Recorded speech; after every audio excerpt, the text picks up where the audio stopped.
programme a l'avantage de refléter les priorités consensuelles de la région et d'être bien articulé au plan Sénégal émergent.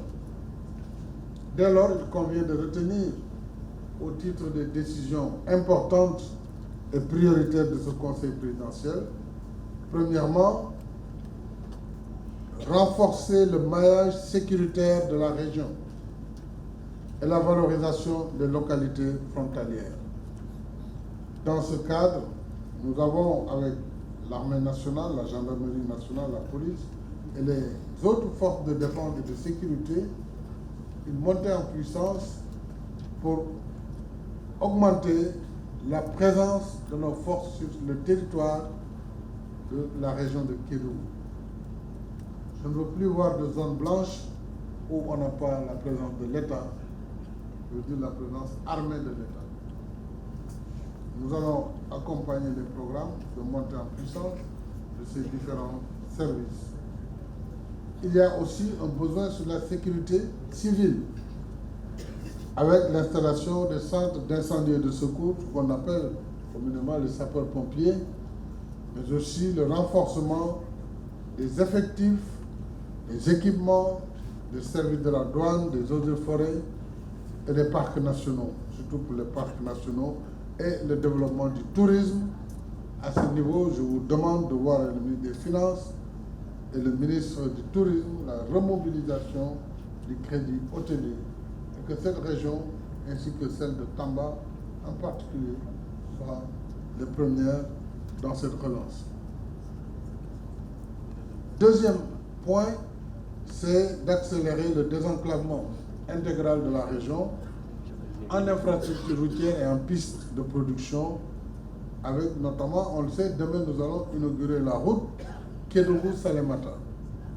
La réalisation de la route Niaméniké, Kédougou-Saraya-Moussala, le corridor qui va au Mali, et Saint-Soutou. Mais également la construction des axes Kédougou-Fongolembi. Le pont est fait, pour maintenant bitumer la route. Bembou-Sabodala, on l'a dit, déjà programmé, et la programmation des axes routiers Dimboli, Medina Bafé, Nepen, Djaha, ainsi que Dakateli, Kevoy dans le Salémata, Dar Salam. Nyamaya et beaucoup d'autres localités. Vous avez de très jolis noms d'ailleurs pour vos localités du Sénégal oriental. Il faut engager en urgence, au regard de la situation des nappes phréatiques et des fortes demandes en eau, l'exécution d'un schéma performant d'approvisionnement en eau potable. Et monsieur le ministre, je crois que nous avons fait problème de l'eau, nous l'avons réglé, mais il y a un problème de canalisation, de tuyauterie. En tout cas, qu'il faut compléter, que la question de l'eau soit vraiment derrière nous au niveau de Kédougou. Bon. Il y a des extensions prévues. Donc, voilà. Donc, 500 branchements, 9 km d'extension de réseau. Kon nag Kédougou ngeen xaar affaire baa ngi ñëw lépp nag mënul sottandoo ci benn bés ba leen bëggee nag mu sotti xam ngeen li ngeen war a def mooy bañ a dugg ci aventure. Le président nag léeg-léeg moom mënoo ñëw ba fii ñibbi c'est wax politique loolu xam ngeen ko. Donc il faut, si vous voulez que cette réalisation soit pérenne, il faut ngeen continuer taxawaay bi ni ngeen ko waxee d'ailleurs vous vous êtes engagé solennellement. Alors, l'autre point, c'est le point 4. Évidemment, on a beaucoup parlé des fonds miniers. Je remercie les sociétés minières, mais je les engage à faire plus. L'autre point, c'est l'accélération de l'électrification des communes et villages de la région à travers un programme spécial intégrant la réalisation de la dorsale Kédougou-Salémata et les différents projets de l'État afin de doter chaque commune de la région au moins de 200 lampadaires pour les petites communes et bien plus pour les grandes communes. Le point 5, c'est d'assurer une meilleure supervision des activités minières et la valorisation optimale des ressources minières de la région, en relation avec les entreprises exploitantes, les collectivités territoriales. Enfin, il faut créer un comptoir national de contrôle et de commercialisation de l'or. On ne peut pas aller jusqu'à 17 tonnes d'or par an. On n'a pas de comptoir, ça n'a pas de sens. Ça n'a aucun sens. Il doit y avoir un comptoir national. Ceux qui font leur voyage, d'accord, ils ont 10 grammes, 500 grammes, ils doivent aller. On leur donne la garantie, on poinçonne, et puis ils font le commerce. Au point 6, il faut consolider la vocation touristique et le développement durable de la région.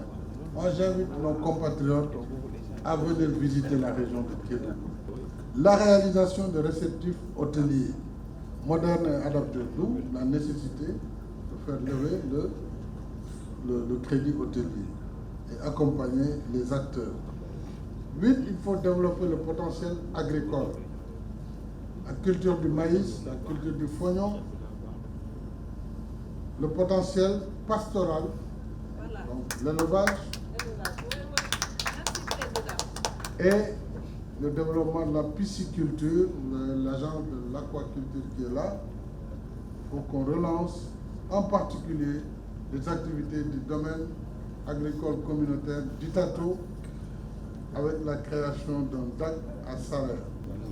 Mesure 9, assurer dans la cohérence de ses composantes l'exécution du projet de barrage de Sambangalou et la maîtrise de ses impacts sur le potentiel agricole, pastoral, piscicole, économique et écologique. Mesure 10, mettre en œuvre un programme régional de construction d'édifices publics, une sphère régionale pour Kédougou, avec une gouvernance, une préfecture, les services régionaux, même le logement du président de la République, comme c'est le cas aujourd'hui à Kaffrine, à Sédhiou et à Fatick. Mesure 11, finaliser l'élaboration des plans directeurs d'urbanisme et d'assainissement des communes de la région et des plans de restructuration et de recasement ou relocalisation des villages impactés par les activités minières afin de limiter les litiges fonciers et accélérer le déploiement du programme de 100 000 logements avec des promoteurs publics comme privés, accélérer Promoville dans les communes chefs-lieux de département. Mesure 12, intensifier avec les opérateurs le PUMA, le Fonds de développement du service universel, FD Sud, accélérer donc le désenclavement numérique de la région de Kédougou et l'amélioration de la qualité des réseaux et services. Mesure 13, accélérer la densification de la carte scolaire régionale avec la construction de nouveaux CM et lycées, la construction d'une maison de la jeunesse et de la citoyenneté, d'un centre de formation départemental, d'un espace numérique ouvert. 14e mesure, intensifier dans chaque département les formations avec le 3FPT et les financements de la DER/FJ et surtout le recrutement spécial dont j'ai parlé, donc les 300 emplois qu'on va vous donner et sur lesquels je vais veiller personnellement et promouvoir l'emploi local. 15e mesure, enfin, la dernière, renforcer en ressources humaines spécialisées, équipements médicaux et ambulances médicalisées, renforcer donc les structures sanitaires de la région, notamment l'hôpital régional Amath Dansokho, le centre de santé de Saraya, un bloc opératoire et le centre de santé de Salémata dont nous allons donc nous occuper.